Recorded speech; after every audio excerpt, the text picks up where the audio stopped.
से हुआ कि जब उसकी माता मरियम की मंगनी यूसुफ के साथ हो गई तो उनके इकट्ठा होने से पहले वह पवित्र आत्मा की ओर से गर्भवती पाई गई। सो उसके पति यूसुफ ने जो धर्मी था उसे त्याग देने की मनसा की। जब ये सब बातें यूसुफ सोच ही रहा था तो प्रभु का एक स्वर्गदूत उसे स्वप्न में दिखाई दिया और कहने लगा, हे यूसुफ, दाऊद की संतान, तू अपनी पत्नी मरियम को यहाँ लाने से मत डर, क्योंकि जो उसके गर्भ में है वह पवित्र आत्मा की ओर से है। कि देखो, एक कुंवारी गर्भवती होगी और एक पुत्र जनेगी और उसका नाम इमैनुएल रखा जाएगा, जिसका अर्थ ये है परमेश्वर हमारे साथ। उस देश में कितने गड़रिये थे जो रात को मैदान में रहकर अपने झुंड का पहरा दे रहे थे और प्रभु का एक दूत उनके पास आ खड़ा हुआ और प्रभु का तेज उनके चारों ओर चमका और वे बहुत डर गए।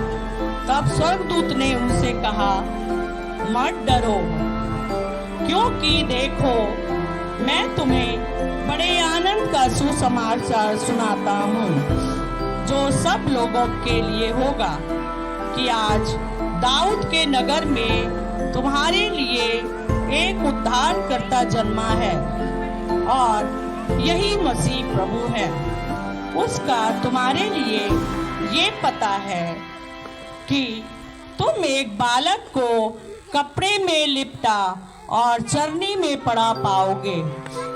जब स्वर्गदूत उनके पास से स्वर्ग को चले गए तो गड़रियों ने आपस में मिलकर कहा, आओ हम बैतलहम जाकर ये बात जो हुई है, जो प्रभु ने हमें बताया है, देखें।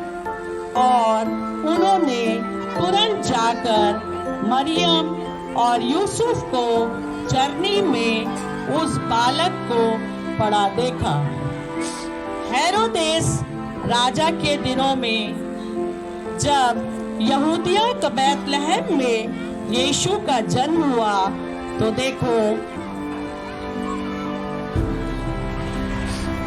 पूरब से कई ज्योतिषी यरूशलेम आकर पूछने लगे कि हे यहूदियों का राजा जिसका जन्म हुआ है कहाँ है, क्योंकि पूरब में हमने तारा देखा और उसको प्रणाम करने आए हैं।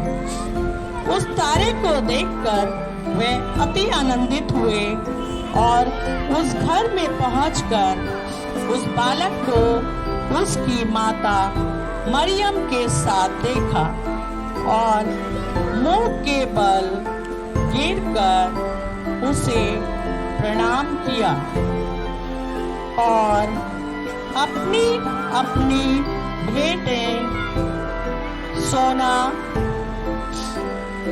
लोबान